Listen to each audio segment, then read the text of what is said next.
मुखिया। अरे बोला का बात बा? 12 टंच माल आवता हो, कमर 28 और सीना 32, एकदम 56 छुरी। अच्छा चला देखा तानी का हो 56 छुरी। हाय हाय हाय, ताहर है डिजाइन देख के चापाकल में कूदे के तनई खे कुछ पूछे के मन करता। क्या पूछना है? इ जवन पहिरले बारू पापा खरीदेले बारे की कोनो यार खरीदेले बा?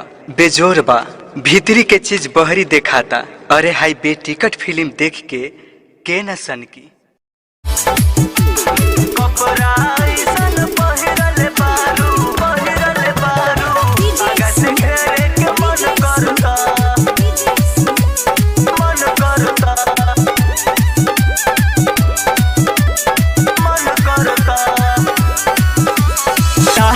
छेड़े के मन करता, तहरा पेरे के मन करता, तहरा छेड़े के मन करता, तहरा पेरे के मन करता। कपड़ा ऐसन पहिरल बारू आगा से घेरे के मन करता। कपड़ा ऐसन पहिरल बारू आगा से घेरे के मन करता। तहरा छेड़े के मन करता, तहरा पेरे के मन करता, तहरा छेड़े के मन करता, तहरा पेरे के मन करता। कपड़ा ऐसन पहिरल बारू आगा से घेरे के मन करता।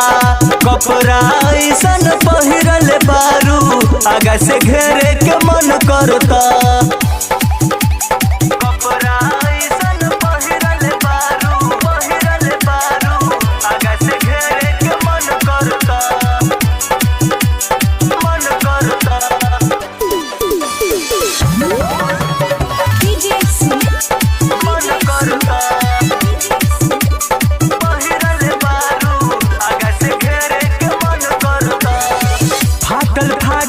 कपड़ा देखी कौनो करी लफरा, ऊपरा से बची कन एकरा नीचे होई हवरा, एकरा नीचे होई हवरा हवरा। फाटल फाटल कपड़ा देखी कौनो करी लफरा, ऊपरा से बची कन एकरा नीचे होई हवरा।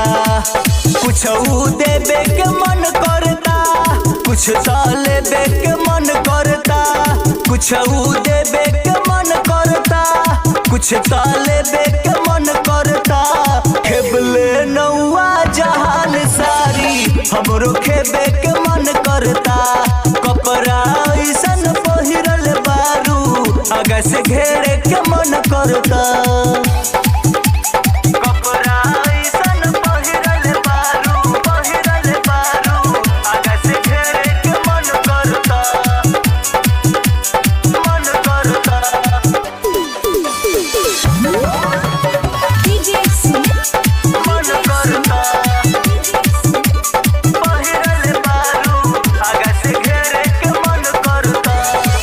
झलकत बाटे रूपबा जारा के जैसे धूपबा, खोल लो खुली ना चोलिया के ताहर हुकबा, चोलिया के ताहर हुकबा।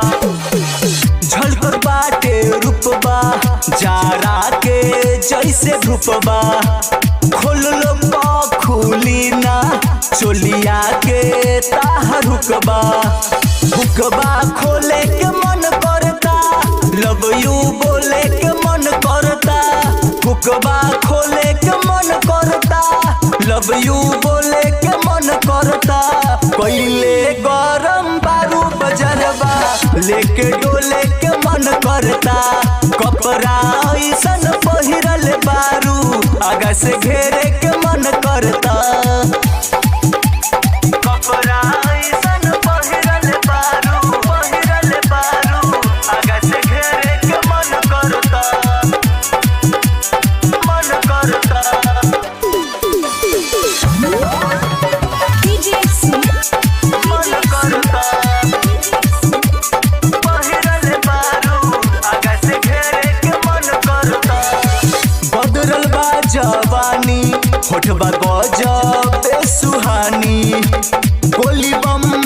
चलवाई 76 होई उठानी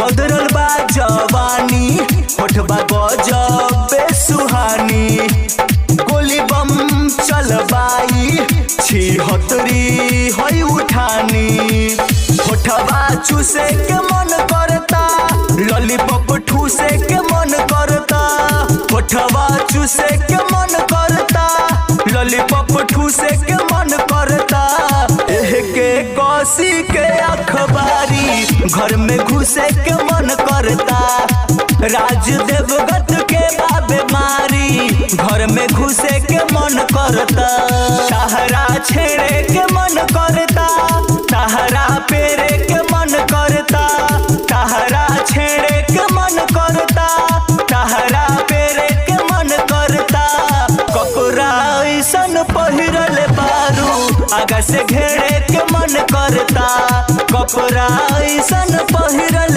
बारू आगा से घेरे के मन करता।